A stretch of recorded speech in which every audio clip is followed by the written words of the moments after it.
സമാധാനങ്ങളുടെ ദിവസങ്ങളിലായിരിക്കാൻ ദൈവം എന്ന പകൽക്കാലം ഒരുക്കുന്ന നല്ല അവസരത്തിനായി നന്ദിയോടെ കർത്താവിനെ സ്തുതിക്കുന്നു.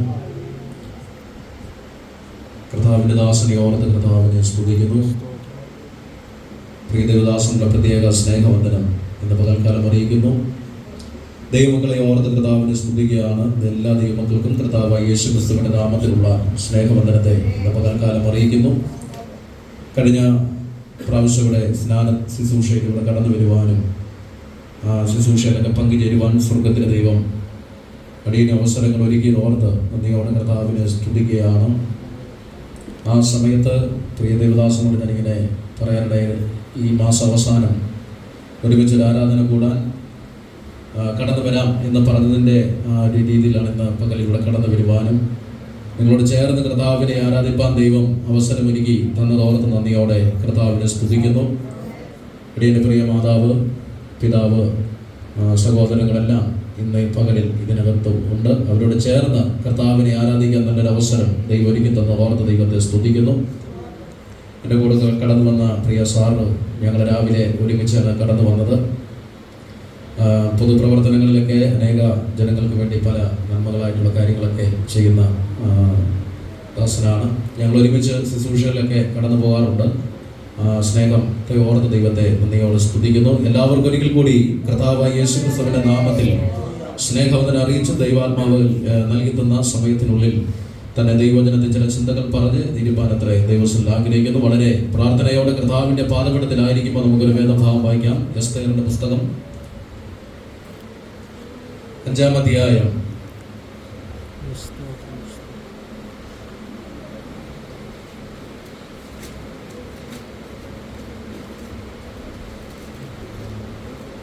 അതിന്റെ 1 മുതലുള്ള വേദഭാഗം.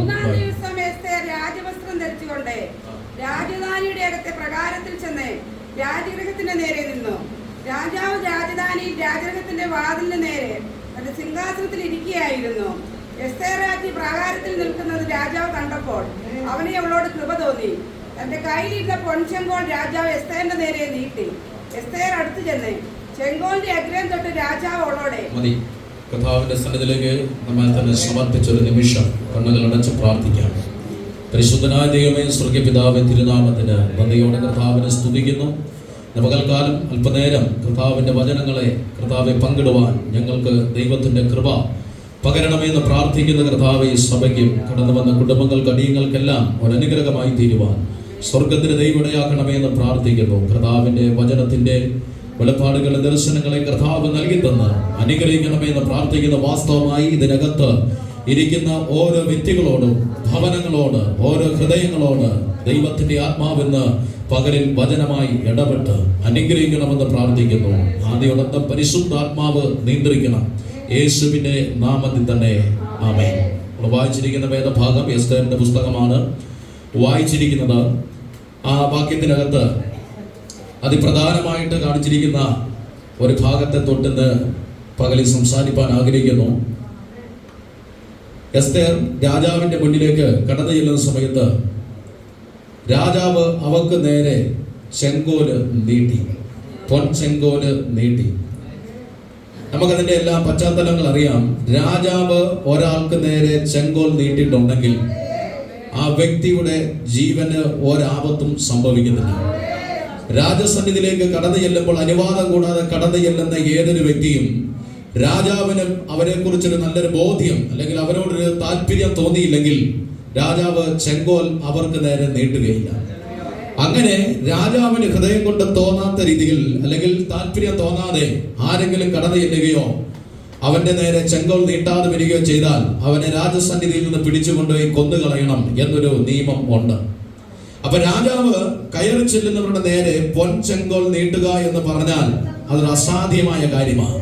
കാര്യം രാജാവല്ലേ പല കാര്യങ്ങളും സംസാരിച്ച് രാജകീയ കാര്യങ്ങളിലൊക്കെ ഇടപെട്ട് രാജ്യത്തിന്റെ കാര്യങ്ങളൊക്കെ സംസാരിച്ച് ചിലപ്പോൾ ദേഷ്യത്തിലോ കോപത്തിലോ ഏത് രീതിയിലാണ് അദ്ദേഹം ഇരിക്കുന്നതെന്ന് അറിയാൻ കഴിയത്തില്ല. പക്ഷേ ആ സാഹചര്യത്തിൽ ഒരു മനുഷ്യന്റെ മനസ്സറിയാതെ അവന്റെ അരികിലേക്ക് ചെല്ലുമ്പോൾ ആ നിൽക്കുന്ന വ്യക്തി ഇദ്ദേഹത്തോട് ദയ കാണിക്കുക എന്നുള്ളത് വളരെ ബുദ്ധിമുട്ടായ ഒരു കാര്യം തന്നെയാണ്. പ്രത്യേകിച്ച് ഇത്രയും വലിയൊരു അധികാരത്തിൽ ഇരിക്കുന്ന ഒരു മനുഷ്യൻ. പക്ഷേ ഇവിടെ എസ്തേർ ഈ രാജാവിന്റെ സന്നിധിയിലേക്ക് ചെല്ലുന്നതിന് മുന്നേ ചില ദിനങ്ങളായി അവിടെ ഉള്ളിൽ ചില ഭീതി അവളെ അലട്ടിക്കൊണ്ടിരുന്നു. അവിടെ ഉള്ളിൽ ചില ഭീതികൾ അവളെ അലട്ടിക്കൊണ്ടിരിക്കാൻ ഇടയായി തീർന്നു. നമ്മുടെ ഹൃദയത്തിൽ അലട്ടിയ ചിന്ത എന്ന് പറഞ്ഞാൽ, ഞാൻ കയറി ചെല്ലുമ്പോൾ രാജാവ് എനിക്ക് നേരെ ചെങ്കോൽ നീട്ടിയില്ലെങ്കിൽ എന്റെ ജീവിതത്തിൽ ഏറ്റവും വലിയ ഒരു പ്രതികൂലം നേരിടാൻ സാധ്യതയുണ്ട് എന്നുള്ള രീതിയിൽ എസ്തേർ ഇങ്ങനെ ഹൃദയത്തിൽ ചില കാര്യങ്ങളൊക്കെ ഇങ്ങനെ ചിന്തിച്ചിരിക്കുകയായിരുന്നു. പക്ഷേ ഒരിക്കൽ രാജാവിന്റെ മുന്നിലേക്ക് എസ്തേർ ഒരിക്കൽ ചെല്ലുവാനിടയായി തീർന്നു. പക്ഷേ അന്ന് എസ്തേർ ചെന്നപ്പോൾ തൻ്റെതായ ആവശ്യത്തിന് വേണ്ടിയാണ് എസ്തേർ കടന്നു ചെന്നത്. അനേക സ്ത്രീകൾ അവരവരുടെ രീതിയിൽ രാജാവിന്റെ മുൻപിൽ ഏറ്റവും അഴകുള്ളതാരെന്ന് കാണിക്കുവാൻ തക്കവണ്ണം, അല്ലെങ്കിൽ ഏറ്റവും സൗന്ദര്യവതിയായ സ്ത്രീ ആര് എന്നുള്ള രീതിയിൽ ഒരു തെരഞ്ഞെടുക്കുന്ന ഒരു മത്സരം പോലെ തിരുവചനത്തിൽ നമുക്ക് കാണാൻ കഴിയുന്നുണ്ട്. അങ്ങനെ കടന്നു ചെല്ലുന്ന സമയത്ത് ഏറ്റവും രാജാവിന് ബോധിച്ചത് എസ്തേറിനെയായിരുന്നു. പക്ഷെ അന്ന് ചെന്നത് എസ്തേറിന്റെ ഗുണവും അല്ലെങ്കിൽ എസ്തേറിന്റെ ജീവിതത്തിൽ വ്യക്തിപരമായ കാര്യത്തിനും അവളുടേതായ ആവശ്യത്തിനു മേലാണ് അവൾ കടന്നു ചെന്നത്. അതുകൊണ്ട് നമുക്ക് ഭയമോ ഭീതിയോ ഒന്നും തോന്നിയില്ല. പക്ഷെ ഇന്ന് ഞാനിപ്പോൾ വായിച്ച വാക്യത്തിനകത്ത് രണ്ടാമത് രാജാവിന്റെ സന്നിധിയിലേക്ക് കടന്നു ചെല്ലുന്നത് വെറുതെ ഒരു പോക്കല്ല പോകുന്നേ, അതിനകത്തൊരു ദൂത് കൂടെ പറഞ്ഞ് ഞാൻ മുന്നോട്ട് പോകുകയാ. ഈ പ്രാവശ്യം രാജാവിന്റെ സന്നിധിയിലേക്ക് എസ്തേർ കടന്നു ചെല്ലുന്നത് ചില ദൈവിക നിയോഗത്തിനോട് വേണ്ടിയാണ്. സ്തോത്രം. അത് തിരിച്ചറിയുന്ന ദൈവമക്കൾക്കായി ഞാൻ ദൈവത്തെ സ്തുതിക്കുകയാണ്. ദൈവിക നിയോഗം പ്രാപിച്ച ദൈവമക്കൾ കർത്താവിന്റെ സന്നിധി ചില കാര്യങ്ങൾ ഏറ്റെടുത്തിട്ടുണ്ടെങ്കിൽ അതിന് ചില പ്രതികൂലങ്ങളുണ്ട്, അതിന് ചില പ്രതിസന്ധികളുണ്ട്. പക്ഷേ നീ അതിനു വേണ്ടി ഒരുങ്ങിയ ഒരു വ്യക്തിയാണെങ്കിൽ നീ ചെല്ലുമ്പോൾ നിനക്ക് വേണ്ടുന്ന ദയ ദൈവത്തിന്റെ ആത്മാവ് അതിന് മധ്യയെ ഒരുക്കാനിടയായി തീരും. രാജാവിന്റെ സന്നിധിയിലേക്ക് കടന്നു ചെല്ലുന്ന എസ്തേർ തന്റെ ജീവിതത്തിൽ പ്രതീക്ഷിക്കുന്ന ഒരേ ഒരു കാര്യം മരണം എന്നൊരു വിഷയമാണ്. മരണം എന്ന് പറയുന്ന ഒരു വിഷയം എന്റെ ജീവിതത്തിലേക്ക് കടന്നു വരാൻ സാധ്യതയുള്ള ഒരു മേഖലയിലേക്കാണ് ഞാൻ കയറി പോകുന്നത് എന്ന് അല്ലെങ്കിൽ വളരെ വ്യക്തമായിട്ട് എസ്തേറിന് അറിയാമെങ്കിലും എസ്തേറിന്റെ അകത്ത് ദൈവം പകർന്നിരിക്കുന്ന അഭിഷേകം അല്ലെങ്കിൽ ഒരു നിയോഗത്തിന് വേണ്ടിയാണ്. ആമേൻ. ദൈവ നിയോഗത്തോടെ ദൈവാത്മാവ് പകരുന്ന ഒരു അഭിഷേകം. ഇച്ചിരി വ്യക്തമായി പറഞ്ഞാൽ ദൈവത്തിന്റെ ആത്മാവിന് ഇതിനകത്തിരിക്കുന്ന നിങ്ങളിൽ ഓരോരുത്തരിലും ചില നിയോഗമുണ്ട്. ആ നിയോഗത്തിന് വേണ്ടി നിങ്ങളുടെ മേൽ പകരുന്ന ഒരു അധികാരം ഇന്ന് പകലിൽ അത് ഇതിനകത്ത് വെളിപ്പെടണം. ദൈവനിയോഗം പ്രാപിച്ച ദൈവമക്കളുടെ മേൽ ഒരു പുതിയ അഭിഷേകത്തെ പകരാൻ ഇന്ന് പകലിൽ ദൈവത്തിന്റെ ആത്മാവിന് പദ്ധതിയുണ്ടെങ്കിൽ ഇന്ന് ഏത് പ്രതികൂലങ്ങളും ഏത് പ്രതിസന്ധികളും നിനക്ക് നേരെ കടന്നു വന്നാലും, ഏത് നിന്ദകളും ഏത് മരണത്തിന്റെ പിടികൾ നിനക്ക് നേരെ അമർന്നു വന്നാലും ഇന്ന് പകലിൽ ദൈവാത്മാവ് പറയുക, ദൈവം ഏൽപ്പിച്ചൊരു നിയോഗമായിട്ടാണ് നീ മുന്നോട്ട് കടന്നു പോകുന്നതെങ്കിൽ നിനക്ക് നേരെ നിൽക്കുന്ന ഏത് പ്രതിസന്ധികളെയും ഇന്ന് പകൽ ദൈവത്തിന്റെ ആത്മാവ് നീക്കം ചെയ്യുമെന്ന്. ഇത് പ്രാർത്ഥിക്കുന്ന ദൈവമക്കൾക്ക് വേണ്ടിയുള്ള നിയോഗമാണ് ഇന്ന് പകലിൽ ഞാൻ സംസാരിച്ചുകൊണ്ടിരിക്കുന്നത്. ഇന്ന് പകലിൽ ഉപവസിക്കുന്ന ദൈവമക്കൾക്ക് വേണ്ടിയുള്ള ചില നിയോഗമാണ് ഇന്ന് പകലിൽ ആത്മാവ് ഇടപെട്ടുകൊണ്ടിരിക്കുന്നത്. ഉപവസിച്ച് പ്രാർത്ഥിച്ച് ഭവനത്തിനും കുടുംബത്തിനും തലമുറയ്ക്ക് വേണ്ടി കരയുകയും ഉപവസിക്കുകയും പ്രാർത്ഥിക്കുകയും നിയോഗം ഏറ്റെടുത്തിരിക്കുന്ന മാതാപിതാക്കളുടെ മേൽ ഇന്ന് പകൽ ഒരു അഭിഷേകത്തെ ദൈവം ഹല്ലേലൂയ കൈമാറുകയാണ്. നീ കയറി ചെല്ലുന്ന ഇടം നിനക്ക് പ്രതികൂലമായിരിക്കാം, നീ കടന്നു ചെല്ലുന്ന മേഖല നിനക്കെതിരായി മാറിയേക്കാം. പക്ഷെ ദൈവത്തിന്റെ ആത്മാവ് പറയുക, ദൈവ നിയോഗം പ്രകാരമാണ് നീ കടന്നു ചെല്ലുന്നതെങ്കിൽ, ദൈവത്തിന്റെ നിയോഗം നിവർത്തിക്കാൻ വേണ്ടിയാണ് നീ കടന്നു ചെല്ലുന്നതെങ്കിൽ അവിടെ നിനക്ക് നേരെ ഒരു അനുകൂലമായ കരം ദൈവം നിനക്ക് വേണ്ടി നീട്ടിയിരിക്കും. സ്തോത്രം. ദൈവനിയോഗം നിന്നെ കുറിച്ച് എന്താണ് ദൈവം കരുതിയിരിക്കുന്നത്, ആ നിയോഗത്തിലേക്ക് നീ എത്തുന്നതിന് വിരോധമായി അല്ലെങ്കിൽ പലവിധമായ പ്രതിസന്ധി നിന്റെ ജീവിതത്തിൽ കടന്നു വന്നേക്കാം. ചില വ്യക്തമായി പറഞ്ഞാൽ നിന്റെ വിശ്വാസത്തിന്റെ നിലനിൽപ്പിൽ നിന്ന് നിന്റെ പുറകോട്ട് മാറ്റത്തക്ക രീതിയിൽ നിന്റെ ജീവിതത്തിന് നേരെ ഭവനത്തിന് നേരെ കടന്നു വരുന്ന ഏതൊരു വിഷയമുണ്ടെങ്കിൽ ഇന്ന് പകൽ നീ തിരിച്ചറിയണം, നിന്റെ മേൽ ദൈവം ഏൽപ്പിച്ചിരിക്കുന്ന അല്ലെങ്കിൽ നിയോഗത്തെ നടപ്പിലാക്കാതിരിക്കാൻ പിശാച് ഒരുക്കുന്ന ചില പദ്ധതികളാണ്. അതിന് നേരെ ശക്തിയോടെ പ്രാർത്ഥിക്കാൻ ഇന്ന് പകൽ ചില ദൈവമക്കൾ ഒരുങ്ങിയാണ്. ദൈവ നിയോഗം വെച്ച് പ്രാർത്ഥിക്കുന്നവർ എത്ര പേരുണ്ട്? എന്റെ ഭവനം ദൈവസഭയ്ക്ക് വേണ്ടി ശക്തിയോടെ പ്രയോജനപ്പെടുന്ന കുടുംബമാണ് എന്ന് ദൈവം കണ്ട ചില നിയോഗമുള്ള കുടുംബം നീ ആണെങ്കിൽ ഇന്ന് പകൽ ആ അഭിഷേകം നിന്റെ കൂടാരത്തിൽ വ്യാപരിക്കുകയാണ്. ദൈവസഭ എന്ന യാഗപീഠത്തിന്മേൽ ഒരു വലിയ ഉണർവിനെ വെളിപ്പെടുത്തുവാൻ ദൈവം തിരഞ്ഞെടുത്ത ചില യാഗപീഠമായ ചില യാഗക്കല്ലുകളായ ചില വ്യക്തികളും ഭവനവും ഇന്ന് പകൽ ഇതിനകത്തിരിപ്പുണ്ട്. നിന്റെ മേൽ ഒരു നിയോഗമുണ്ട്.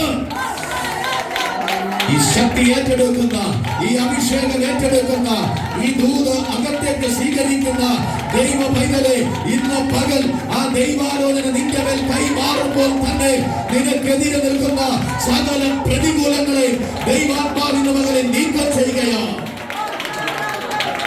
ചില പ്രതിസന്ധികൾ അല്ലെങ്കിൽ ചില പ്രതികൂലങ്ങൾ കടത്തുന്ന പുറത്തേക്ക് ഇറങ്ങാൻ സമയമായെന്ന് ദൈവാത്മാവിന്റെ മകനെ സംസാരിക്കുക. നിന്റെ ജീവിതത്തിൽ ഉപവാസമുണ്ടോ? വ്യക്തിപരമായ ഒരു ഉപവാസം നിനക്കുണ്ടോ? വ്യക്തിപരമായ ഒരു പ്രാർത്ഥന നിന്റെ ഭവനത്തിലുണ്ടോ? ആരും അറിയാതെ, ആരും കാണാതെ രഹസ്യത്തിലെ പിതാവിനോട് അപേക്ഷിക്കുന്ന ദൈവവൈതൽ ഇതിനകത്തുണ്ടെങ്കിൽ നിന്റെ നിയോഗം വെളിപ്പെട്ടു വരാൻ സമയമായി. ദൈവാലോചന പ്രാപിച്ച,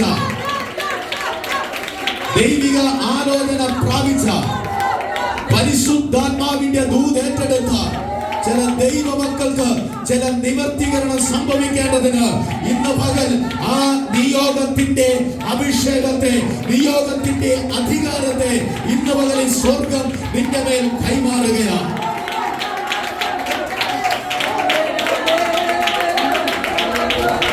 ഈ വചനം നിങ്ങൾക്കൊരു ഒരുക്കമായി മാറട്ടെ.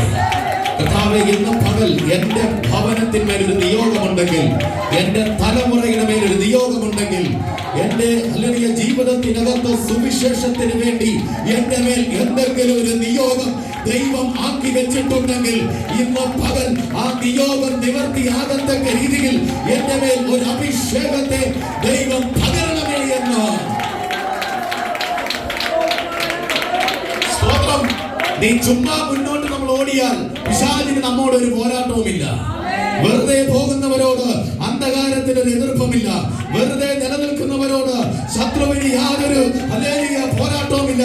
അല്ലെങ്കിൽ നമ്മുടെ ഭാഷയിൽ പറഞ്ഞാൽ പുറമേ ഒരു അല്ലെങ്കിൽ മൊത്തത്തിലൊരു പൂസ് ഉള്ളവരെ കണ്ടാൽ പിശാചിന് ഒരു പ്രതികൂലമില്ല, ഒരു വാദവും ഉണ്ടാവുകയില്ല. സ്വതന്ത്രം. പക്ഷെ നിയോഗത്തോടെ മുന്നോട്ട് കയറി വരുന്ന ഒരു കുടുംബ സഭയിലുണ്ടെങ്കിൽ, നിയോഗത്തോടെ കയറി വരുന്ന ഒരു ദൈവ പൈതലുണ്ടെങ്കിൽ, നിയോഗത്തോടെ ശുശ്രൂഷിക്കുന്ന അല്ലെങ്കിൽ ഒരു ദൈവ പൈതലുണ്ടെങ്കിൽ അതിന് നേരെ പിശാചിന് ചില പോരാട്ടമുണ്ട്. സ്തോത്രം.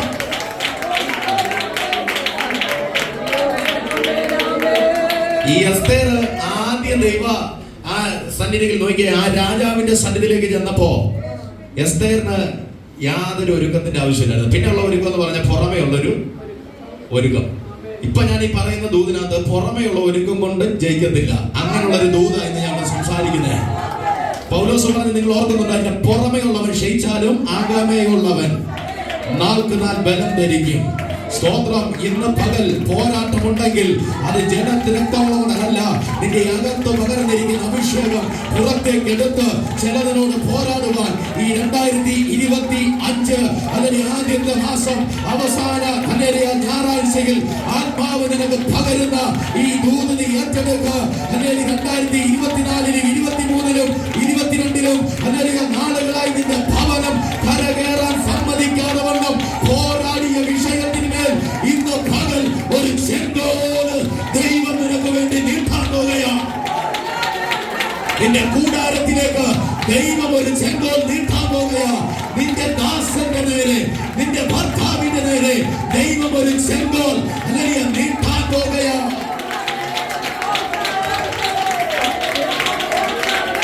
നിങ്ങളുടെ നിയോഗവും നിങ്ങളുടെ ഭവനത്തിന്റെ അനുഗ്രഹവും നല്ല രീതിയിൽ നിവർത്തിയിലേക്ക് വരാനും ഭവനത്തിന്റെ എല്ലാ സാഹചര്യത്തിൽ നിന്നും നിങ്ങൾക്ക് രക്ഷപ്പെട്ട് നല്ല രീതിയിൽ മുന്നോട്ട് പോകാൻ കഴിയണമെങ്കിൽ നിങ്ങൾക്ക് ഒരു ബുദ്ധി ഞാൻ ഉപദേശിച്ചു തരാം. നീ സഭയ്ക്ക് വേണ്ടി ഒരു നെടുന്തൂണായി നിന്ന, ദൈവസഭയുടെ വളർച്ചയ്ക്ക് വേണ്ടി, ദൈവസഭയുടെ ഉയർച്ചയ്ക്ക് വേണ്ടി, ദൈവസഭയുടെ അഭിഷേകത്തിന് വേണ്ടി, സഭയുടെ ഉണർവിന് വേണ്ടി നീ നിന്റെ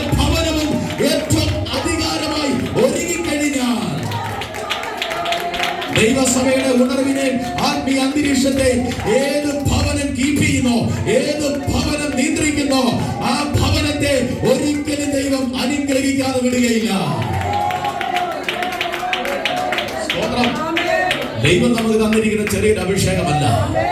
അപ്പോൾ ആദ്യം രാജാവിന്റെ സന്നിധിയിലേക്ക് എസ്തേർ ചെന്നപ്പോ പൂർണ്ണമായ ഒരു ഒരുക്കവും ആണിനൊരു ഒരുക്കവും ഒക്കെ ആയിട്ട് ചെന്നു. സ്തോത്രം. പക്ഷേ രണ്ടാമത്തെ പ്രാവശ്യം ചെല്ലുമ്പോഴും അല്ലെങ്കിൽ വലിയ ഒരുക്കമൊന്നും, അല്ലെങ്കിൽ ആദ്യത്തെ വലിയ ഒരുക്കങ്ങളൊന്നും ഇല്ലായിരുന്നു. പക്ഷേ രണ്ടാമത് പോയപ്പോൾ അകത്തൊരു ഭീതി അവക്കുണ്ടായി. ഭീതി എന്ന് പറഞ്ഞാൽ 3 ദിവസം ഉപവാസം കഴിഞ്ഞിട്ടാ ചെല്ലുന്നേ. അപ്പൊ ഷേപ്പ് ഒക്കെ ഇച്ചിരി മാറും. ശരിയല്ലേ? ആണോ? രാജാവിന് അന്ന് കണ്ട ബോധ്യം വരത്തില്ല. സ്തോത്രം. നല്ലതായിട്ട് നമ്മളൊന്ന് ഉപവസിച്ച് നോക്കിയേ, ഈ ഷേപ്പ് ഒക്കെ മാറും. അതുകൊണ്ടാ പൗലോസ് പറഞ്ഞേ, പുറമേയൊക്കെ ക്ഷയനം വരാം. സ്തോത്രം. പക്ഷെ ദൈവ നിയോഗത്തിന് ഇറങ്ങുന്ന ദൈവവൈദ്യനോട് ഞാൻ പറയാം, പുറമെയുള്ളത് നീ നോക്കേണ്ട കാര്യമില്ല. അകത്ത് നിനക്ക് ബലമുണ്ടെങ്കിൽ നിയോഗത്തിന് വേണ്ടി ഇറങ്ങുന്ന ദൈവവൈദ്യരെ നീ പരാജയപ്പെടുകയില്ല, നീ തോൽക്കാൻ ഇട വരികയില്ല. അകത്ത് പകർന്നിരിക്കുന്ന അഭിഷേകത്തെ ഇന്ന് മകൾ തിരിച്ചറിഞ്ഞ് ദൈവത്തെ സ്തുതിക്കുന്ന എത്ര ദൈവമക്കൾ ഇന്ന് മകൾ ഇതിനകത്തുണ്ട്.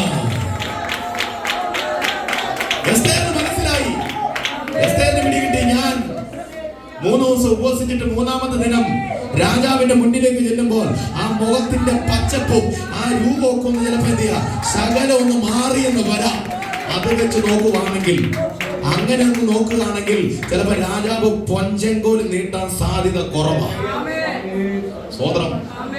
നമ്മുടെയൊക്കെ മുഖം കാണുമ്പോൾ അറിയാം, ചിലത് സാധ്യത കുറവാണെന്നുള്ള രീതിയിലായി ചിലർക്ക് തോന്നുന്നുണ്ട്, ചിലതിൽ സാധ്യത കുറവാണ്.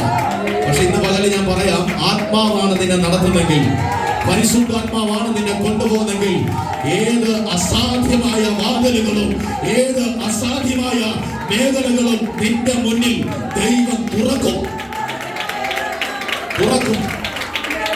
എവിടെ നിനക്ക് കരുണ ലഭിക്കണോ, എവിടെ നിനക്ക് വിടുതൽ വരണോ, അവിടെ നിന്നെ വിടുവിക്കുന്ന ദൈവകരം വെളിപ്പെട്ടിരിക്കും. ദൈവനിയോഗവും ദൈവഹിതവും നടത്തുവാൻ വേണ്ടി മുന്നോട്ട് പോകണമെങ്കിൽ അതിന്റെ പിന്നിൽ ഒരു ഉപവാസം വേണം, അതിന്റെ പിന്നിൽ ഒരു പ്രാർത്ഥന വേണം. കഴിഞ്ഞ പ്രാവശ്യം ചുമ്മാ രാജാവിന്റെ സന്നിധിയിലേക്ക് കയറി ചെന്ന പോലല്ല എസ്തേർ ചെന്നത്. 3 ദിവസം ഉപവസിച്ചിട്ടാ ചെന്നേ, നിയോഗം വെച്ച് ഉപവസിച്ചിട്ടാ ചെന്നേ, ദൈവാലോചന വെച്ച് ഉപവസിച്ചിട്ടാ ചെന്നേ. വിഷയം ദൈവസന്നിധിയിൽ വെച്ചതിന് ശേഷമാ രാജാവിന്റെ സന്നിധി ചെന്നത്. ഇന്ന് മകൻ ദൈവാത്മാവ് പറയുക, നിന്റെ വിഷയം നീ ദൈവത്തിന്റെ സന്നിധിയിലാണ് വെച്ചിരിക്കുന്നെങ്കിൽ അതിനകത്തൊരു മറുപടി സ്വർഗം നിനക്ക് വേണ്ടി പകർന്നിരിക്കും.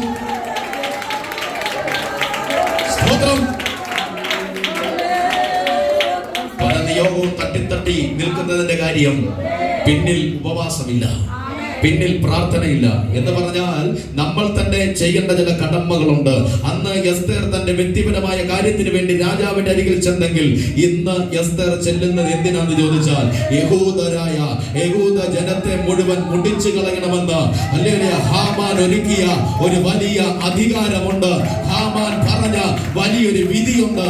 ആ വിധിയെ തിരുത്തുവാൻ വേണ്ടി, ആ വിധിയെ തിരുത്തി എഴുതാൻ അല്ലെങ്കിൽ ദൈവാത്മാവിന്റെ നിയോഗം എസ്തേറിന്റെ മേൽ ദൈവം കൊടുത്തെങ്കിൽ ഇന്ന് പകൽ ആത്മാവ് പറയുക, ഏതോ ചില കുടുംബങ്ങളെ, ഭവനങ്ങളെ വീണ്ടെടുക്കാനുള്ള അല്ലെങ്കിൽ ആത്മാവിന്റെ ശുശ്രൂഷയുടെ, ആത്മാവിന്റെ സുവിശേഷത്തിന്റെ പങ്കാളിത്തത്തിന്റെ ചില നിയോഗം നിന്റെ മേൽ വെളിപ്പെട്ടിരിക്കുക.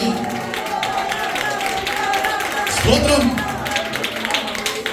നമ്മോടുകൂടെ ചേർന്ന് ആരാധിപ്പാൻ, നമ്മുടെ ആലയത്തിലേക്ക് കടന്നു വരുവാൻ ഈ ദേശത്തിന്റെ മധ്യേ എത്ര പാപികളും എത്ര കഷ്ടപ്പെട്ട് കിടക്കുന്ന ഭവനങ്ങളും കുടുംബങ്ങളും ഉണ്ടെങ്കിലും അതിനകത്തേക്ക് ഒരു നേരത്തെ സുവിശേഷം എത്തിക്കാൻ അല്ലെങ്കിൽ വിശ്വാസികളായ നിങ്ങൾക്കും അധികാരമുണ്ട്. അല്ലെങ്കിൽ നിങ്ങൾ വേലയിൽ അല്ലെങ്കിൽ ദൈവത്തോട് ചേർന്ന് ഓടുന്നവരായി തീരട്ടെ. സ്തോത്രം. അപ്പോൾ യഹൂദന്മാരായ ജനത്തെ മൊത്തത്തിൽ തീർത്തു കളയാൻ അല്ലെങ്കിൽ രാജാവിന്റെ അല്ലെങ്കിൽ കൂടെ ഒപ്പം നിൽക്കുന്ന രാജാവ് ശ്രേഷ്ഠനാക്കി വെച്ചിരുന്ന ഹാമാൻ ഒരു വിധി പുറപ്പെടുവിച്ചു. ഹാമാൻ ഈ വിധി പുറപ്പെടുവിച്ചത് എന്തുകൊണ്ടാണ്? മൊർദെഖായി എന്ന് പറയുന്ന അല്ലെങ്കിൽ രാജാവിന്റെ വാതിൽക്കൽ കാവൽ നിൽക്കുന്ന ആ മനുഷ്യൻ അല്ലെങ്കിൽ ഇവർ കടന്നു വന്ന സമയത്ത് ഹാമാനെ വേണ്ടുവോളം ഗമനിച്ചില്ല എന്നൊരു വിഷയത്തിൽ മൊർദെഖായിയുമായിട്ട് ഇച്ചിരി പ്രശ്നമുണ്ട്. സ്തോത്രം. പക്ഷേ മൊർദെഖായി എന്ന് പറഞ്ഞു കഴിഞ്ഞാൽ ആള് സൈലന്റ് ആണെങ്കിലും ചെറിയ വെളുപ്പാടുള്ള മനുഷ്യനാണ്. സ്തോത്രം. രാജാവിന്റെ വാതിൽക്കൽ നിൽക്കുന്ന ജോലിയാണെങ്കിൽ അത് രാജാവിന്റെ ജീവന് കാവലായിട്ടാണ് നിൽക്കുന്നേ. ആ ജീവൻ ആപത്ത് വരുന്ന ഏത് വിഷയവും അതിന്റെ മൊർദെഖായിക്ക് മനസ്സിലാകും. അതുകൊണ്ട് ഹാമാൻ കൂട്ടത്തിൽ നിന്നിട്ട് രാജാവിനെ കൊല്ലാനുള്ള പദ്ധതിയാണ് നോക്കുന്നതെന്ന് അറിഞ്ഞിട്ട് ഹല്ലേലൂയ ആ ഹാമാന് നേരെ ഹല്ലേലൂയ മൊർദെഖായിക്ക് ഒരു ബഹുമാനം തോന്നിയില്ല. അതുകൊണ്ട് അവൻ കടന്നു വന്നപ്പോൾ എഴുന്നേറ്റ് നിന്ന് ബഹുമാനിക്കാൻ തോന്നിയില്ല. പക്ഷെ ദൈവത്തിന്റെ ആത്മാവ് ഹല്ലേലൂയ പറയുകയാണ്, അതങ്ങോട്ട് പെരുകി, വൈരാഗ്യം അങ്ങോട്ട് പെരുകി, ഉള്ളിൽ കിടന്ന പകയങ്ങ് വർദ്ധിച്ച്. ദൈവസന്നിധിയില ഏറ്റവും കൂടുതൽ പക കൂടുന്നതും അങ്ങനെയാ. ദൈവസന്നിധിയിലാണ് കൂടുതൽ പകയും ബുദ്ധിമുട്ടൊക്കെ കൂടുന്നേ. ഇപ്പൊ പണ്ടൊക്കെ ഒരുപാട് സഭകളിൽ കാല് കഴുകുന്ന ശുശ്രൂഷയുണ്ട്. ഇന്ന് പല സഭകളിലും ഇല്ല. കാരണം മുഖത്ത് നോക്കാൻ പറ്റുന്നത് പിന്നെ എങ്ങനെ അങ്ങനെയൊക്കെ ഒരുപാട് പ്രശ്നങ്ങളുണ്ട്. ഇപ്പൊ യേശു പറഞ്ഞ പല ഉപദേശവും സഭയിൽ ഞാനിപ്പോ ഇങ്ങനെ എന്റെ സഹോദരിയും കുടുംബത്തോടെ കൂടുന്നു. പിന്നെ ദൈവദാസന് പ്രത്യേക സ്നേഹം അന്ന് കഴിഞ്ഞ ദിവസം സംസാരിച്ചു. അങ്ങനെ കൂടി ഇപ്പൊ പലയിടത്തും പല വീടുകളിലും പ്രാർത്ഥിക്കാനായിട്ട് പോകുന്നുണ്ട്. അങ്ങനെയൊക്കെ പോകാനുള്ള അവസരങ്ങൾ ദൈവം ഒരുക്കുന്നു. പക്ഷേ സഭാ മീറ്റിങ്ങുകൾ കുറവായിട്ടാണ്. അതിന് പല സഭകളിലും ചെന്നു. പല സഭകളിലും ചെന്ന് ഒരു പ്രാവശ്യമൊക്കെ പ്രസംഗിക്കാൻ അവസരം അവർ തന്നിട്ടുള്ള എന്താണ് നമുക്ക് അറിയത്തില്ല. പക്ഷേ ഇങ്ങനെ ചിലപ്പോൾ തുറന്നു പറയുന്നതുകൊണ്ടായിരിക്കാം യേശു പറഞ്ഞിരിക്കുന്ന പല ഉപദേശങ്ങളും സഭയിലില്ല. സ്വന്തം കാല് കഴുകണം, അന്യനെ സ്നേഹിക്കണം, ഇങ്ങനൊക്കെ ഒരുപാട് കാര്യങ്ങൾ യേശു പറഞ്ഞിരുന്നു. ഞാൻ വരുവോളം നിങ്ങൾ കാലുകൾ തമ്മിൽ എന്ത് ചെയ്യാം? കഴുകണം. എന്നോട് കൂടെ പങ്കുചേരാനെന്നാ വചനം പറഞ്ഞു. സ്തോത്രം. കർത്താവിനോട് കൂടെ പങ്കുചേരാൻ അല്ലെങ്കിൽ നമ്മൾ എന്ന് ഞായറാഴ്ച ഒരുങ്ങി എന്തിനാണ് വരുന്നത്? സ്തോത്രം. ഞായറാഴ്ച ദിവസം വന്ന് ആരാധിച്ച് ദൈവത്തിന് മഹത്വം കൊടുക്കാൻ ഈ ആലയത്തിൽ നമ്മൾ കടന്നു വരുന്നുണ്ടെങ്കിൽ ഇതിന് ഒരേ ഒരു ലക്ഷ്യമുള്ളൂ. പാപം കൂടാതെ തന്റെ രക്ഷയ്ക്കായി കാത്തു നിൽക്കുന്ന ദൈവമക്കളെ അല്ലെങ്കിൽ പാപം കൂടാതെ അവരെ കൊണ്ടുപോകാൻ വേണ്ടി മേഘത്തിൽ പ്രത്യക്ഷപ്പെടുന്ന യേശുവിന്റെ വരവിനും അവനോടുകൂടെ പോകുവാനുമാണ് ഈ ഞായറാഴ്ച ആരാധനയും കൂട്ടായ്മയും ഈ പ്രാർത്ഥന ഇതെല്ലാം ദൈവം നമുക്ക് തന്നിരിക്കുന്നത് യേശുവിന്റെ വരവിന് വേണ്ടി ഒരുങ്ങാൻ തന്നെയാണ്. സ്തോത്രം. മഹാശക്തിയോടെ മഹാ തേജസ്സോടെ യേശു മേഘത്തിൽ പ്രത്യക്ഷപ്പെട്ട് നമ്മെ ചേർത്ത് കൊണ്ടുപോകാൻ വരുമ്പോൾ അവന്റെ രക്ഷയ്ക്കായി കാത്തു നിൽക്കുന്നവരെ അല്ലെങ്കിൽ ചേർത്ത് കൊണ്ടുപോകാൻ പാപം കൂടാതെ വീണ്ടും യേശു പ്രത്യക്ഷപ്പെടും. ഇത് എബ്രായർക്ക് എഴുതിയ ലേഖനത്തിൽ കർത്താവ് വെളിപ്പെടുത്തിയ ആലോചനയാണ്. എബ്രായർക്ക് എഴുതിയ ലേഖനം പറയുമ്പോഴത്തേക്ക് ഒത്തിരി കാര്യം പറഞ്ഞില്ല. അതിൽ ചെറിയൊരു കാര്യം മാത്രം പറയുന്നു. എബ്രായർക്ക് എഴുതിയ ലേഖനത്തിൽ പൗലോസ് എബ്രായർക്ക് എഴുതിയ ലേഖനത്തിൽ അവിടെ വചനത്തിൽ വെളിപ്പെടുത്തിയിരിക്കുന്ന വാക്യത്തിൽ ഇങ്ങനെ കൊടുത്തിരിക്കുന്നു, പാപം കൂടാതെ യേശു ഇനി ഭൂമിയിലേക്ക് പ്രത്യക്ഷപ്പെടാൻ പോകും. അപ്പം നമ്മൾ ഓർക്കും യേശു നേരത്തെ പാപിയായിരുന്നല്ല. നേരത്തെ യേശു വെളിപ്പെട്ട് വന്നത് പാപികളെ രക്ഷിക്കാനാ. ഇനി മേഘത്തിൽ വെളിപ്പെടുന്നത് അല്ലെങ്കിൽ വിശുദ്ധന്മാരെ മാത്രം നോക്കാനാ. സ്തോത്രം. ഇനി അങ്ങനെ ഒരു വരവാ ദൈവം നമുക്ക് ഒരുക്കിയിരിക്കുന്നത്. ആ സമയത്ത് എബ്രായർ എന്ന് പറയുന്ന ആ സഭയോട് അല്ലെങ്കിൽ ദൈവാത്മാവിൽ താൻ ചില കാര്യങ്ങൾ പറഞ്ഞ കാര്യം എന്താ വെച്ചാൽ അതിനകത്തും ചിലർ കുഴഞ്ഞ കാലുകളും അല്ലെങ്കിൽ മന്ദതയുള്ള ആളുകളുമായിരുന്നു.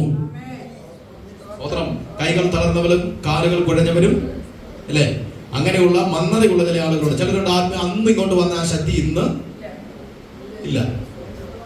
ഇപ്പൊ കർത്താവ് വരാറായി. ഇനിയിപ്പോ ഞാൻ പറഞ്ഞ ആദ്യം കുഴപ്പമാണെങ്കിലും അവസാനം നന്നായാൽ മതി.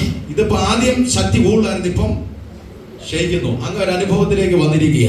കൂടുതലായി കർത്താവിന് വേണ്ടി പ്രയോജനപ്പെടാനുള്ള ഒരു അവസരം ദൈവം നമുക്ക് വേണ്ടി ഒരുക്കി തന്നിരിക്കുക. ദൈവവചനത്തിനകത്ത് പറയുന്നത് കർത്താവിന്റെ വരവിന്റെ സൂചനകളെ വെളിപ്പെടുത്തി പറയുന്ന ചില അടയാളങ്ങളെ കുറിച്ച് പറഞ്ഞപ്പോൾ പറഞ്ഞു, ലോകത്ത് വലിയൊരു മഹാവ്യാധി ഉണ്ടാകുമെന്നും അത് അനേക ജനങ്ങളിൽ പടർന്ന് അനേകർ മരണപ്പെടുമെന്നും ആ മഹാവ്യാധി അങ്ങോട്ട് ഒതുങ്ങി വരുമ്പോൾ കാട്ടിൽ കിടക്കുന്ന മൃഗങ്ങൾ ഇറങ്ങി നാട്ടിൽ മനുഷ്യനെ കൊല്ലുന്നൊരു കാലം വരുമ്പോൾ ഓർത്തോണം മേഘത്തിൽ പ്രത്യക്ഷപ്പെടാൻ സമയമായി. ഇനിയും ശക്തി ധരിക്കാനുള്ളവർ, ഇനിയും ബലം ധരിക്കാൻ ചെയ്യാനുള്ളവർ, ഇനിയും യേശുവിനോട് കൂടെ പോകുവാൻ ഒരുക്കം പ്രാപിച്ച ദൈവമക്കൾ ഇന്ന് പകലിൽ ഇതിനകത്തുണ്ടെങ്കിൽ ആത്മാവ് പറയാ, നിന്റെ നിയോഗം മറന്ന് നീ പോകരുത്. ഇന്ന് പകൽ നിന്റെ മേൽ പകർന്നിരിക്കുന്ന ദൈവിക നിയോഗം അത് വിട്ടു നീ നീങ്ങിപ്പോകാതെ പൂർണ്ണമായി ദൈവത്തിന് വേണ്ടി പ്രയോജനപ്പെടാനുള്ള ഒരു അഭിഷേകം. സ്തോത്രം. അതുകൊണ്ട് ദൈവജനത്തെയും യഹൂദന്മാരെയും മൊത്തത്തിൽ നശിപ്പിച്ചു കളയാൻ ഹാമാൻ ചില പദ്ധതികളും ചില അധികാര കാര്യങ്ങളും ഒരുക്കി. പക്ഷെ രാജാവ് അറിയാതെ ഈ കാര്യങ്ങൾ ഒരുക്കി. ഇതറിഞ്ഞു കഴിഞ്ഞപ്പോൾ മൊർദെഖായി ചെയ്തൊരു കാര്യമുണ്ട്. അത് നിങ്ങളൊന്ന് വായിച്ചു നോക്കിയേ. ആ എസ്തേറിന്റെ പുസ്തകം 4:1 സംഭവിച്ചതൊക്കെയും അറിഞ്ഞപ്പോൾ മൊർദെഖായി വസ്ത്രം കീഴി രട്ടെടുത്ത് വെണ്ണീർ വാരിയിട്ടുകൊണ്ട് പട്ടണത്തിന്റെ നടുവിൽ ചെന്നു കൈപ്പോടെ അത്യുച്ചത്തിൽ നിലവിളിച്ചു. കൈപ്പോടെ പട്ടണത്തിന്റെ നടുവിൽ നിന്ന് നിലവിളിച്ചു. മൊർദെഖായി ഇവിടുത്തെ വസ്ത്രം ഒന്ന് നോക്കിയതാണ്. ഏതാ മൊർദെഖായി എന്നെ ഇവിടുന്ന് പറഞ്ഞത്? റെഡ്. നമുക്കൊന്നും ഇഷ്ടമില്ലാത്തൊരു വസ്ത്രമാണ് ഈ റെട്ടെന്ന് പറഞ്ഞാൽ. സഹിക്കാൻ പറ്റാത്ത രീതിയിലുള്ള വേദന വന്നപ്പോൾ തണ്ടത്തെ ഭട്ടന്മാർ ചണച്ചാക്ക് നനച്ച് ശരീരത്തിൽ ചുറ്റി വെണ്ണീറിനകത്ത് ചാരത്തിനകത്തിരുന്ന് ദൈവത്തോട് നിലവിളിച്ചൊരു കാലഘട്ടമുണ്ട്. അതാണ് മൊർദെഖായി ചെയ്തത്. അവൻ അവന്റെ രാജാവിന്റെ സന്നിധിയിൽ അവന് ജോലി ചെയ്യാൻ കൊടുത്ത വസ്ത്രം അവൻ മാറ്റിവെച്ചിട്ട് ജനത്തിന്റെ കഷ്ടതയ്ക്ക് വേണ്ടി, ജനത്തിന് വേണ്ടി അവൻ ഒരു റെഡ് ധരിപ്പാൻ ഇടയായി തീർന്നു. എന്നിട്ട് അവൻ ദേശത്തിന്റെ പട്ടണത്തിന്റെ തെരുവിൽ ചെന്ന് ശരീരത്ത് പൂഴി വാരിയിട്ട് അവൻ ആ ദേശത്തിന്റെ പട്ടണത്തിന്റെ നടുവിൽ നിന്ന് അവൻ ദൈവത്തോട് നിലവിളിക്കാൻ തുടങ്ങി. സ്തോത്രം. തന്റെ ജനത്തിന്റെ മേൽ വന്ന ആ പ്രതികൂലത്തെ നീക്കിക്കളയേണ്ടതിന് മൊർദെഖായി പട്ടണത്തിന്റെ നടുവിൽ റെട്ടെടുത്ത് ഉപവസിച്ചവൻ നിലവിളിപ്പാൻ ഇടയായി തീർന്നെങ്കിൽ, അല്ലെങ്കിൽ ദൈവത്തിന്റെ ആത്മാവ് പറയാ, ആ നിലവിളിക്കകത്ത് ദൈവത്തിന്റെ ചില നിയോഗമുണ്ട്. മൊർദെഖായി നിലവിളിച്ചപ്പോൾ തന്റെ ദൈവാത്മാവ് എസ്തേറിനെ ഒരുക്കിയെടുത്തു. ആമേൻ. നമ്മുടെയൊക്കെ നിലവിളിയുടെ പ്രാർത്ഥനയുടെ മുന്നിൽ ദൈവാത്മാവ് നിയോഗമുള്ള ചിലരെ കൊണ്ടുവരും. ഇന്ന് പകരം ആ ദൂത് മനസ്സിലാക്കിക്കോണം. നിന്റെ തലമുറയ്ക്ക് വേണ്ടി ചിലത് നീ കരുതുന്നുണ്ടെങ്കിൽ അത് നിയോഗമുള്ളത് വരണമെന്ന് നീ പറയണം. അത് നിയോഗമുള്ളത് ലഭിക്കണമെന്ന് നീ പറയണം. ഈ ദിവസങ്ങളിൽ അങ്ങനെ ചില ആലോചനയ്ക്കായി നീ ദൈവസന്നിധിയിൽ പ്രാർത്ഥിക്കണം. സ്തോത്രം.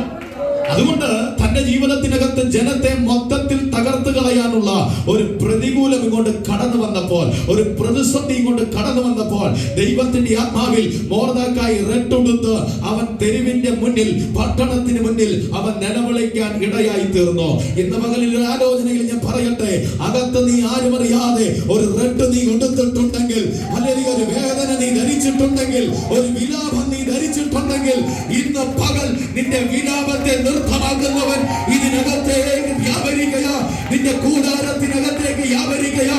നിന്റെ തലമുറയുടെ വിഷയത്തിലും അല്ലെങ്കിൽ ഭവനത്തിൻ്റെതായ ആവശ്യത്തിന് മധ്യേ വിലാപത്തെ അഴിച്ചു മാറ്റാൻ അധികാരമുള്ളവൻ ഇന്ന് പകലിൽ വെളിപ്പെടുകയാ. ചില ഹാമാൻ നിനക്ക് നേരെ ഒരുക്കിയ ചില വിലാപത്തെ, ചില ഹാമാൻ നിമിത്തം നീ വാരിച്ചുറ്റിയ ചില റെഡിനെ ഇന്ന് പകൽ ദൈവാത്മാവ് അഴിച്ചു മാറ്റുന്ന ചില നിയോഗം വെളിപ്പെടാൻ പോകുകയാണ്.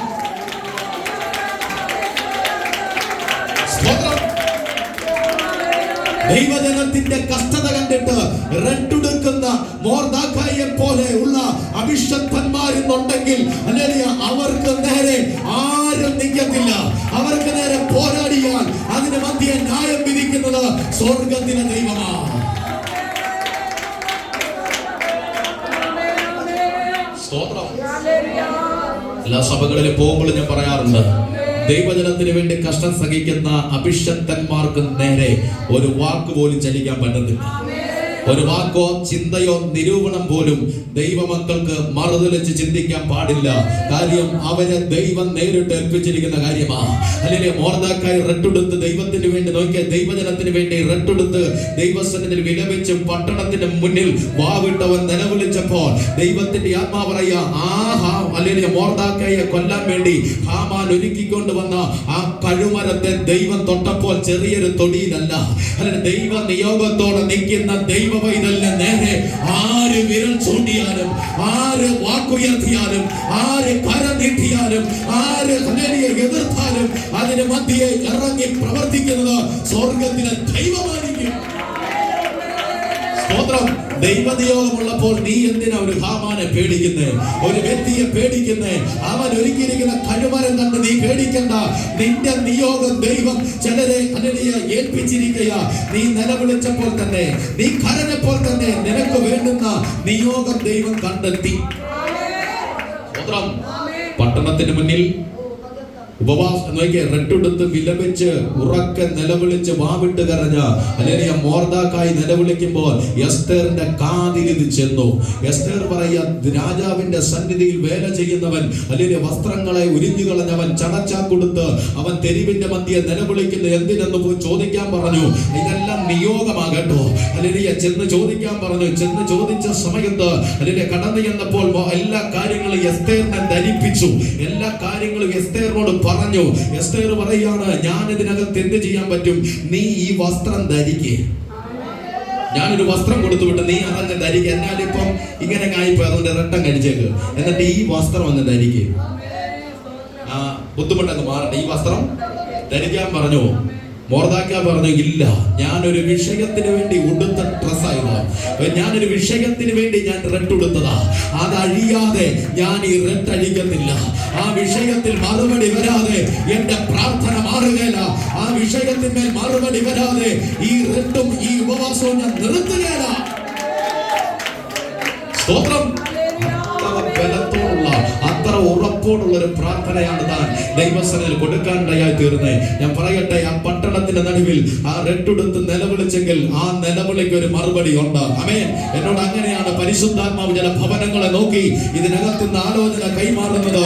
അതിന്റെ ദേശത്തിന് മധ്യേ നിന്നയേറ്റ് നിലവിളിച്ച, അല്ലെങ്കിൽ പ്രയാസപ്പെട്ട് നിലവിളിച്ച, ദേശത്തിന് മധ്യേ അപമാനപ്പെടുത്തക്ക രീതിയിൽ നീ നിലവിളിച്ചൊരു കുടുംബമാണെങ്കിൽ ദൈവാത്മാവ് നീ നിലവിളിച്ച ദേശത്ത് തന്നെ നിനക്കൊരു മറുപടിയെ തരുവാൻ ഇന്ന് പകൽ എന്റെ ദൈവം മതിയായവനാ. അതുകൊണ്ട് ഈ സുവിശേഷത്തെയും ഈ ആരാധനയും ഈ യേശുവിനെ നിമിത്തം നീ ഒരിക്കലും ലജ്ജിക്കേണ്ട കാര്യമില്ല. ഈ കൃപയിൽ വന്നത്, ഈ യേശുവിനെ സ്വീകരിച്ചത് ഒരു ലജ്ജയായി നമുക്ക് ചിലപ്പോൾ ചിലർക്ക് തോന്നിക്കാണാം. എന്നാൽ ജീവിത സാഹചര്യങ്ങളാണ് പലപ്പോഴും നിന്നെ തോന്നിപ്പിച്ചത്. എന്നാൽ ആ സ്ഥിതിക്ക് മാറ്റം വരുത്തി നമ്മെ അനുഗ്രഹിക്കാൻ ദൈവം മതിയായവനാണ്. മോർദെഖായി നിലവിളിച്ചപ്പോൾ തന്നെ എസ്തേറിനെ ദൈവം ഒരുക്കി. ഇന്ന് പകൽ അങ്ങനെ നിങ്ങൾ വിശ്വസിച്ചോണം. നിയോഗമുള്ളവർക്ക് വേണ്ടി ദൈവം ചിലത് ഒരുക്കിയിട്ടുണ്ട്. അല്ലെങ്കിൽ എന്തായാലും താൻ ആ വസ്ത്രം മാറാൻ തുനിഞ്ഞില്ല. ലാസ്റ്റ് എസ്തേർ തന്നെ പറയാ, ഞാൻ രാജാവിന്റെ സന്നിധി ചെന്ന് ഇതൊന്നും ധരിപ്പിക്കാം. പക്ഷെ നടക്കുമെന്ന് എന്തിനാ ദൈവത്തെ ആരാധിക്കുന്നത്? നടക്കാത്തത് നടത്താൻ വേണ്ടിയാ. എത്രമാർക്ക് മനസ്സിലായി?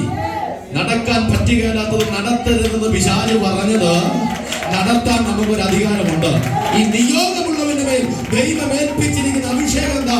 അല്ലെങ്കിൽ നടത്തുകയെന്ന് പിശാച് വെല്ലുവിളിച്ചിരിക്കുന്ന, തുറക്കത്തിന്റെ നന്ദകാരം വാദിച്ചിരിക്കുന്ന വാതിലുകളെ തുറന്ന് നിന്നെ അനുഗ്രഹിക്കാമെന്ന് ദൈവം പറഞ്ഞിട്ടുണ്ടെങ്കിൽ അത് നിയോഗമുള്ളവർക്ക് ദൈവം കൊടുത്തിരിക്കുകയാണ്. സ്തോത്രം. ഞാൻ ചെന്നൊന്ന് പറഞ്ഞു നോക്കാം.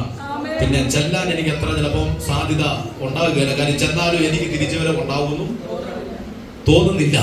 എങ്കിലും ഞാൻ നിനക്ക് വേണ്ടി പോകാം, ഇത് സമാധാനം വരുത്തേണ്ട കേസാണല്ലോ എന്നൊക്കെ പറഞ്ഞ് എസ്തേർ ഒരു നിയോഗം ഏറ്റെടുത്തു. എന്നിട്ട് എസ്തേറിന്റെ ഉള്ളിൽ രാധി ഉണ്ടായിരുന്നു. പക്ഷേ എസ്തേർ എന്ത് ചെയ്തു? 3 ദിവസം ദൈവസന്നിധിയിൽ ഉപവസിച്ചു. സ്തോത്രം.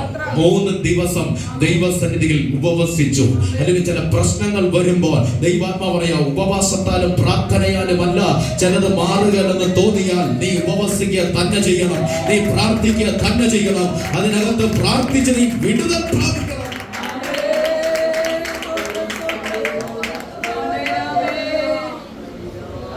ഇവിടുത്തെ 3 ദിവസം ഉപവാസം നടന്നപ്പോൾ, ഉപവാസം കഴിഞ്ഞപ്പോ അതിലൊരു വ്യക്തി, ഒരു ചെറുപ്പക്കാരിയാ. ആ പുള്ളിക്കാരി എൻ്റെ വൈഫിനോട് പറയുക, ഞാൻ ആദ്യമായിട്ട് 2 ദിവസം ഉപവാസം ഇരിക്കുന്നത്. 10-30 വയസ്സോളം ഉണ്ട്.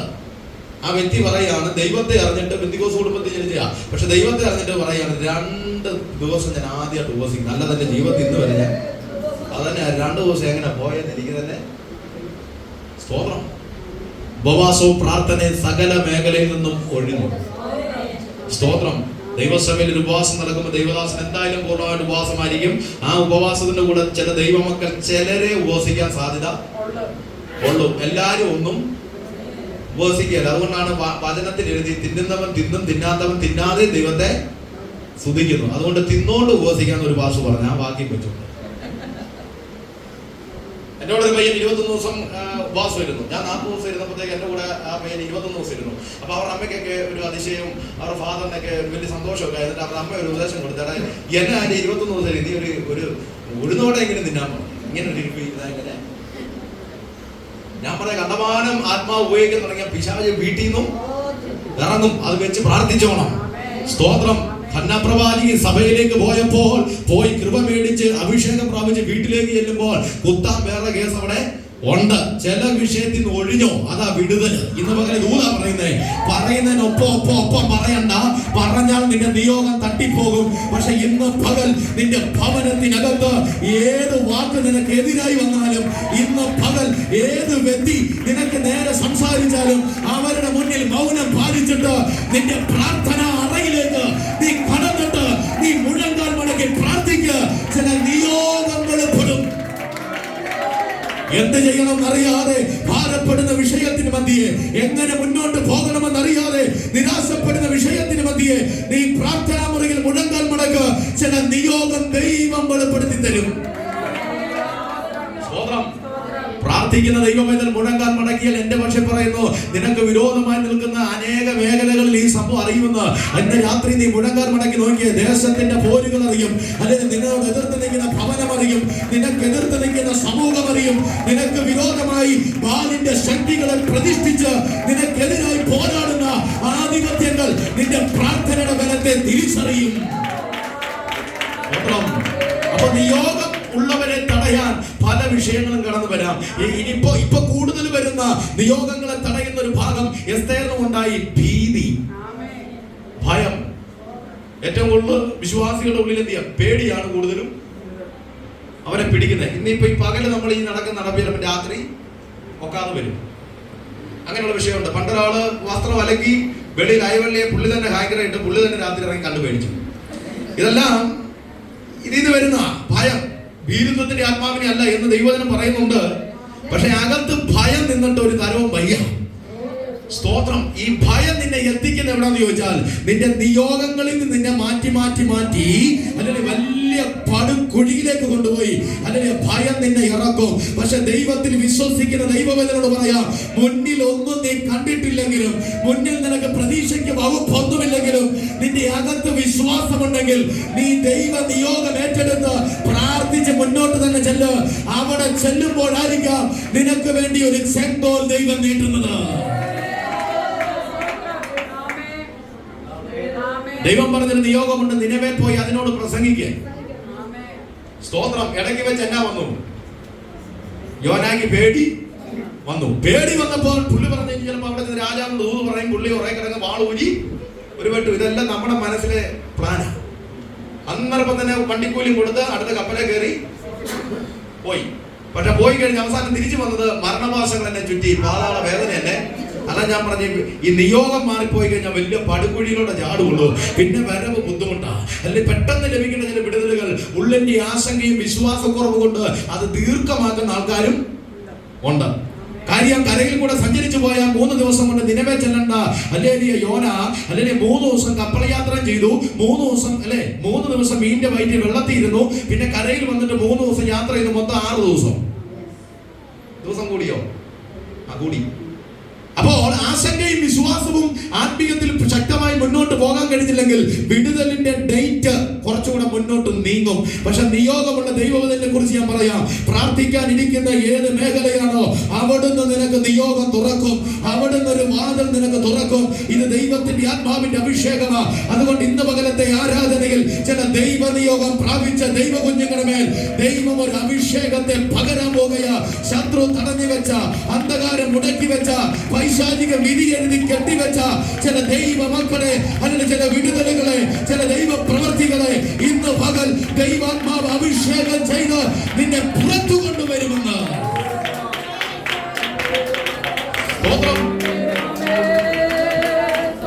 2 ദിവസം ഉപവാസം കഴിഞ്ഞപ്പോൾ ഇച്ചിരി ബലം കിട്ടി. എന്നാൽ ഉള്ളിൽ ഒരു ആശങ്കയുണ്ട്. കാരണം ഉപവസിച്ച് കഴിഞ്ഞപ്പോൾ ആ രൂപവും പണ്ഡിതിക്കൊക്കെ ഇച്ചിരി വ്യത്യാസം വരും. അതുകൊണ്ട് താൻ പേടിച്ചാണ് ദൈവസന്നിധി ചെന്ന്, അതാണ് 5-ാമത്തെ വാക്യത്തിൽ വായിച്ചത്. ഹല്ലേലൂയ. 3-ാമത്തെ ദിനം, ഉപവാസത്തിന്റെ 3-ാമത്തെ ദിനം അവർ രാജാവിന്റെ സന്നിധിയിലേക്ക് ചെന്നു. അല്ലെങ്കിൽ രാജാവിന്റെ സന്നിധി ചെന്ന് കഴിഞ്ഞപ്പോൾ രാജാവ് അവളെ കണ്ടപ്പോഴേ അവളോട് ദയ കാണിക്കാൻ തോന്നിച്ചു. എത്ര പേർക്ക് മനസ്സിലായി? ഹല്ലേലൂയ. പ്രാർത്ഥന എന്ന് പറഞ്ഞാൽ വളഞ്ഞ വഴിയാ പോകുന്ന കേസല്ല. ഇത് പ്രാർത്ഥന നേരെ ചെല്ലുന്നതാ. പ്രാർത്ഥിക്കുന്ന വിഷയത്തിനകത്ത് ഒരു നേരുണ്ടെങ്കിൽ അത് തെളിയിക്കാൻ ദൈവം മതിയായവനാണ്. സത്യസന്ധമല്ലാത്തൊരു വിധിയാണ് ജനത്തിന് നേരെ ഹാമാൻ പുറപ്പെടുവിച്ചത്. അതിനുമേൽ ദൈവം വിടുതൽ പകർന്നു.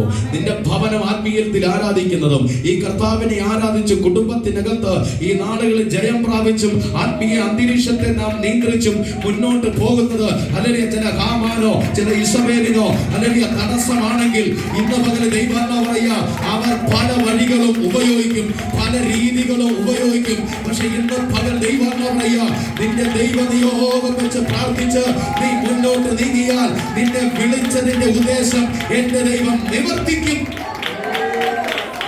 എത്ര പേർക്ക് ഹൃദയത്തിന് ആഗ്രഹമുണ്ട്, എന്റെ ദൈവം എന്നെ വിളിച്ച വിളിക്ക് ഒത്തവണ്ണം ഒരു നിവർത്തീകരണം എന്റെ കൂടാരത്തിന്മേൽ ഈ വർഷം യാവരിക്കണമെന്ന് എത്ര പേർ ആഗ്രഹിക്കുന്നു?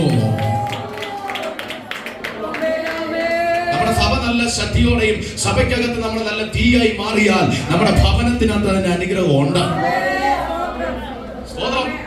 നിങ്ങൾ സഭയിൽ വന്ന് ആത്മാവിൽ ശക്തിയോടെ ആരാധിച്ചാൽ നിന്റെ കുടുംബത്തിന്റെ സ്ഥിതിയെ ദൈവം മാറ്റും, നിന്റെ പടകിന്റെ സ്ഥിതിയെ ദൈവം മാറ്റും, നിന്റെ റെഡിന്റെ അവസ്ഥയെ ദൈവം മാറ്റും.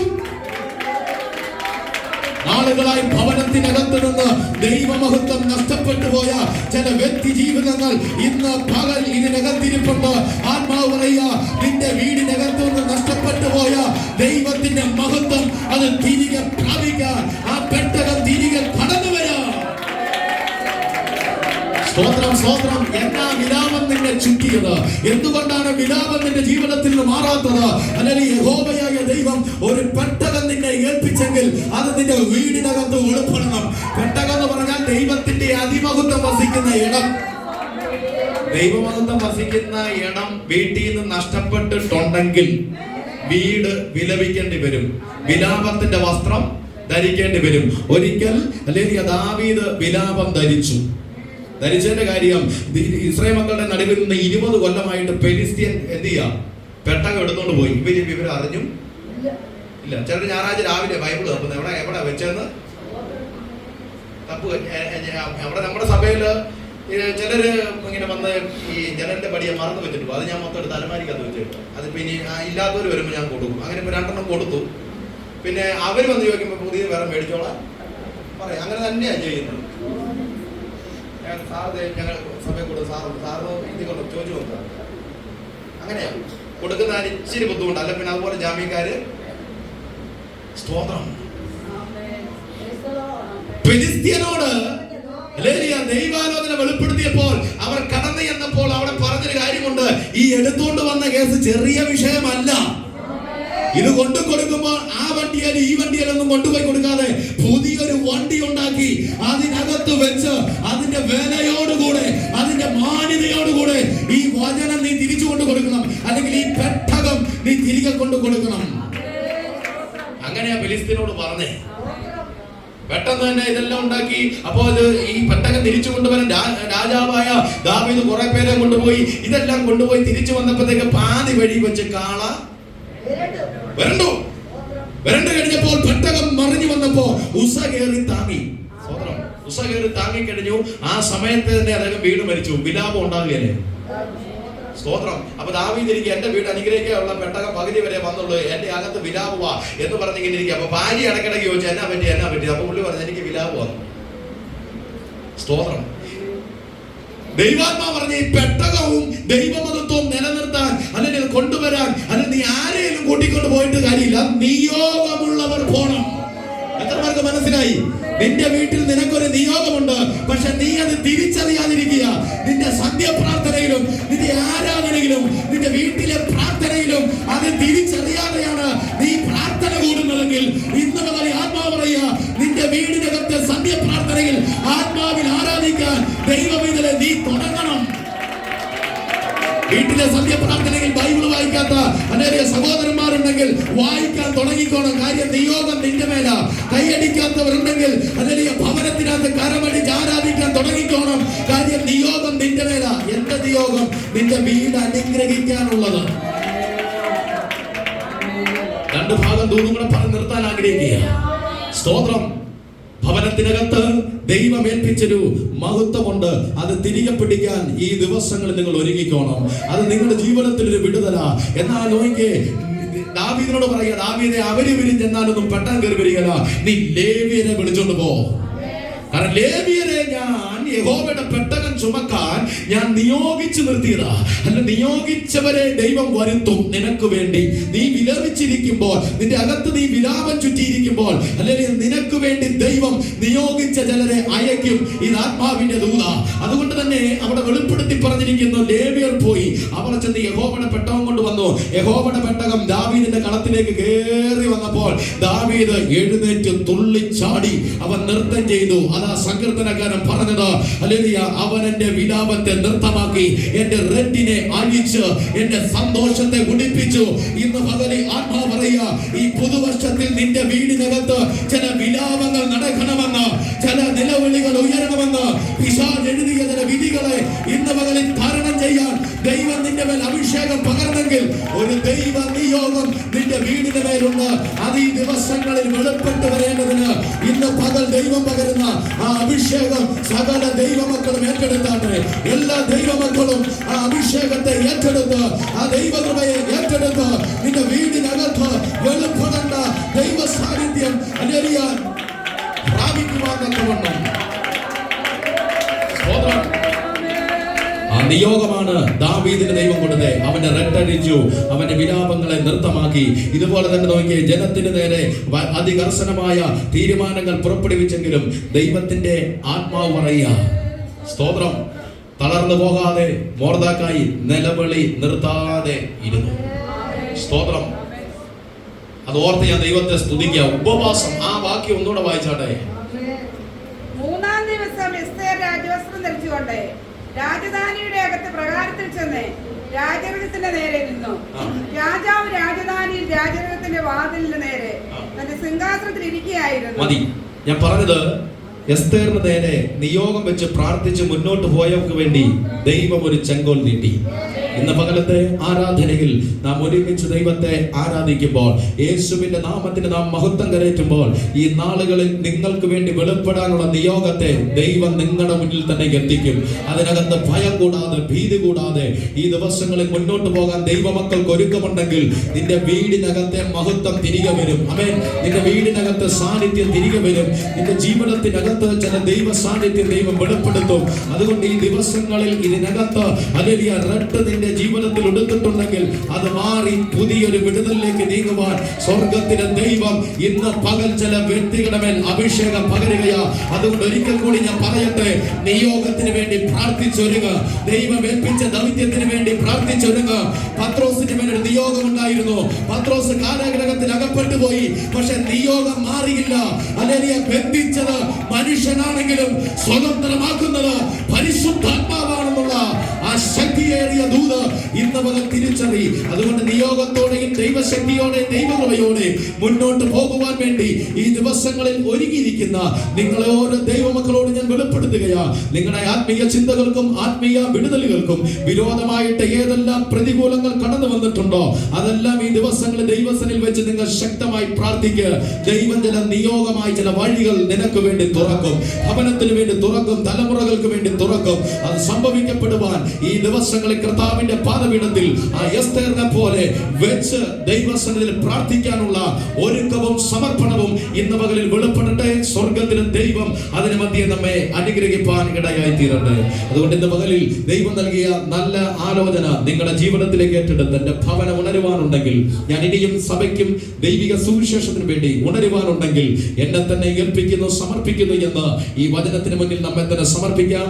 ഈ വചനങ്ങളാൽ ദൈവം നിങ്ങളെ എവരെയും അനുഗ്രഹിക്കുമാറാകട്ടെ. ഇന്ന് പകൽക്കാലം ഇവിടെ സമയം ഒരുക്കി തന്ന പ്രിയ ദേവദാസനും സഭയ്ക്കും എല്ലാവർക്കുമുള്ള കൃത്യമായുള്ള സ്നേഹവന്ദനവും നന്ദി അറിയിച്ച് ദൈവസന്നിധിയിൽ താന്നിരിക്കുന്നു. ഞങ്ങളെ ഓർത്ത് പ്രാർത്ഥിക്കണമേ എന്ന് അപേക്ഷിക്കുന്നു. ദൈവം നമ്മളെ അനുഗ്രഹിക്കട്ടെ.